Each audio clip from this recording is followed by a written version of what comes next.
অনুব্রত মণ্ডলের সঙ্গে আপনার স্টেজ শেয়ারের একটা ছবি ভাইরাল হয়েছে এবং সেটা নিয়ে বিতর্ক তৈরি হয়েছে। কিসের বিতর্ক ম্যাডাম? মানে আপনার সঙ্গে এমন কি দরকার পড়লো অনুব্রত মণ্ডলের, এটা নিয়ে খুব সোশ্যাল মিডিয়ায় ভাইরাল হয়েছে। আমার সঙ্গে যেই স্টেজ শেয়ার করে তারই কি দরকার পড়ে না তো। পাবলিক মানুষ আমি, উনিও পাবলিক মানুষ, আর কত পাবলিক মানুষ আছে। আমি গেছিলাম ডিস্ট্রিক্ট স্পোর্টস ফেডারেশনের ফাংশনে, তা স্টেজ শেয়ার করলে কি হয়েছে? আমি সব রকম মানুষের সাথেই স্টেজ শেয়ার করি। অ্যাকচুয়ালি অন্য লোকেরা তাদের পলিটিক্যাল হেট্রেডে আমাকে জড়িয়ে ফেলে। So I am not a political person. I can share the stays with anybody and I will.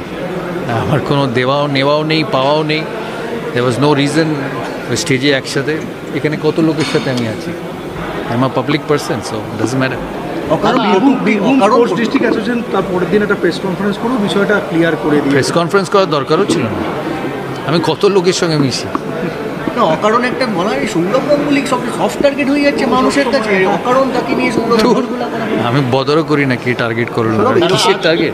এরকম একটা ঘটনা, কোন ঘটনা? অন্য প্রশ্ন জিজ্ঞেস করো, কিছু না, এই প্রশ্নের উত্তর আমার কাছে নেই। ঘটনা এটাকে কি বলবেন? এটা কি বাংলার সংস্কৃতি? আমার এইসব প্রশ্নের উত্তর নেই। তুমি খেলাধুলোর প্রশ্ন করলে আমি উত্তর দিতে পারি।